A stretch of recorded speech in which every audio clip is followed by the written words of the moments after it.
What is going on, YouTube? Today I'm going to give you my 1 month review of owning my Tesla.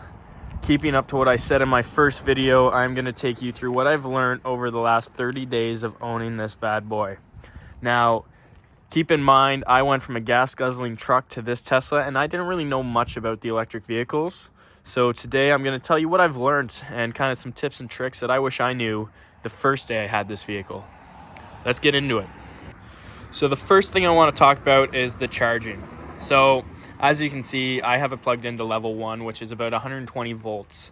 Now, if you plan on solely having this as your charging system, I'm going to tell you to expect getting no range overnight. You're going to get probably 10 kilowatt hours, if that, overnight, which probably approximates to around 50, 60 kilometers of range, which is great if you live 5-10 minutes from work, but I'm going to tell you right now, it is not sufficient enough to drive this vehicle. Second thing I'm going to tell you is when it comes to the charging port, you press the button, pull it out, it should close on itself. But when it is closed, when I first got the car, I thought the only way to open it was from the app or inside the car, but it's actually a sensor touch. So all you got to do is press on it, it'll open right back up, and you can plug it back in. Easy as that. As for the rest of the car, outside is basically what I expected.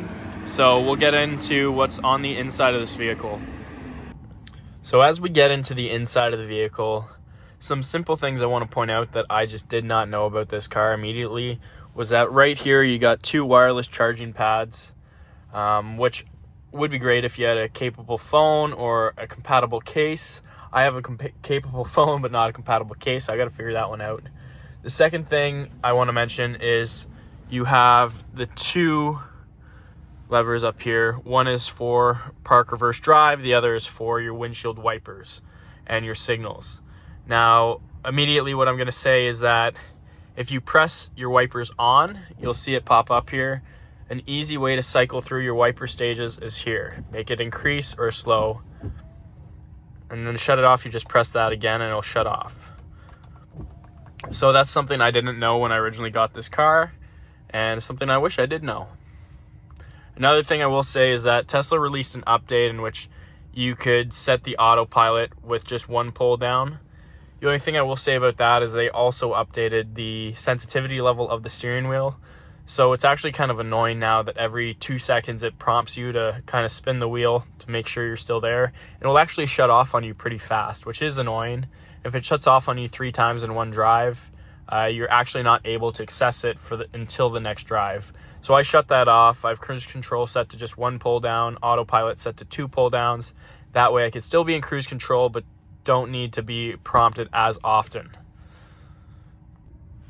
Now, because of the simplicity of this car, everything inside is pretty well as expected. The only thing really you got to get used to is this right here, which is your main dashboard. So here you have all your navigational needs, all your settings, and the big thing for me was learning about, the different acceleration modes. You have chill and you have standard. Standard mode is what you're going to get your fastest acceleration in. You could purchase the ludicrous mode, which is an extra few $1,000s, but base models just come with the chill and standard. I like to drive in chill with comfort steering mode. This saves you a little bit of energy. And I do drive with the regenerative braking on, which is definitely something you need to get used to. Now, when we get into the navigation portion, if you press navigate, you'll see that at the bottom there is home and there is work. Now, once you enter in your home address and your work address, this is what will dictate within the app to calculate your charging stats. And it will predict your route as well. So if you're getting in your car in the morning to go to work, it will automatically navigate you to work. Vice versa, if you're leaving work, it will automatically navigate you to home, which is a nice feature. And once you pay for that premium connectivity package, which is about $14 Canadian, about $9.99 American, you will have access to Spotify, you'll have access to Tidal, you'll have access to karaoke, you'll have access to Apple Music, you'll have access to quite a bunch of different features. And it is nice because it gives you the ultimate control through the app as well. And I'll just go over some quick features in the app at the end of this video. Now moving into the climate section, if you press down here, it'll pull up your overall climate section. So as you can see, there's a bunch of different settings along the sides and the top that you could choose. And if you select auto, that's what it'll automatically revert to whenever you click precondition in the app. Say you live in a colder climate and you want to warm up your vehicle, or you live in a very warm climate and you want to cool down that video. Vice versa, if you are in a really hot climate, there is cabin protection you could put on, meaning if it reaches a certain temperature inside your cab, it will automatically kick on the AC to cool down your vehicle. Now let's move into some of the small features that I feel like Elon just threw in there to be Elon. But if you open up your toy box, you'll see there's Boombox, Light Show, Colorize, Emissions, Tracks, Romance, Sketchpad, Mars, Santa, and Rainbow Road. Now the biggest one in the last update was in the actual Boombox feature, and that is replacing your horn sound. So essentially, before this came out, you could just lock the car as you walked away and just honk the horn. Now there's a variety of sounds you could select from that will change when you lock it. Right now I have it just on a quick chirp, which is a lot nicer than the horn, but obviously with all the fun stuff Elon likes to add, there's a bunch of different things you can choose. And on that, another really nice thing is once you get the app set up, your car automatically senses your phone as a key, so you no longer need to use a key card. You can just leave that at home or in your wallet, and it will automatically lock and unlock as you get closer to the car, which is really nice. And finally, one of the nicest features I've noticed is actually right here, the driver profile setting. It took me a while to figure this one out, but essentially what it will do on easy entry is it will put the seat all the way back and the steering wheel all the way up. And then once I press on the brake pedal, it will revert back to my driver profile and it will set it to where I like to have it. So right now we are in the easy entry profile. So if I just put my foot on the brake, you'll see the seat will come closer, the steering wheel will go down, and now we're in the position I want to be in when I drive. Vice versa, when you get home, you park the car. So right now my seatbelt's clipped in. I'm going to unclip my seatbelt. And it reverts back to that easy entry position. And the last thing I want to talk about in this video is range. So when I bought this, I had all these calculations done on what I expected my range to be like. And I obviously read a lot of forums on what to expect when winter driving. Now right now my battery is at about 55%.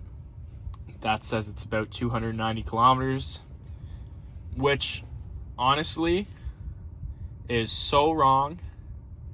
290 kilometers in anything under 0 degrees, you're looking at around 140, 150 kilometers, which would be, probably 80, 90 miles. It is about, 40% to 50% decrease in range when it's cold out, and I haven't even had this car in the colder temperatures that we see around here. It is a little disappointing, and Tesla recommends that you keep your battery at 85% or less during the winter to maintain battery health. So you're already at that decreased range, and it is pretty frustrating. Although what I will say is that I read online, use your percentage, don't use the mileage. Percentage is way more accurate than the mileage. And honestly, I found this to be true. Now moving along, looking at the app side, you can see that there's many different features Tesla allows you to access, one of them being the climate. This is if you live somewhere very hot or cold, you can preset what temperature you want the car to be, and by clicking that power button, you will actually allow the car to warm up or cool down before you even get there. There's also options for cabin overheat like we discussed earlier in this video. Moving back into the app, if you want to find the location of your car, you just click on the location feature and it'll tell you exactly where your car is parked. Moving even further in the app, you could schedule when you want to leave so the car can preheat its batteries, or you could schedule when you want it to charge. There's also a lot of really cool features when it comes to your charge stats, meaning it will keep track of how much you've charged over the lifetime and compare it to prices for a sedan that size.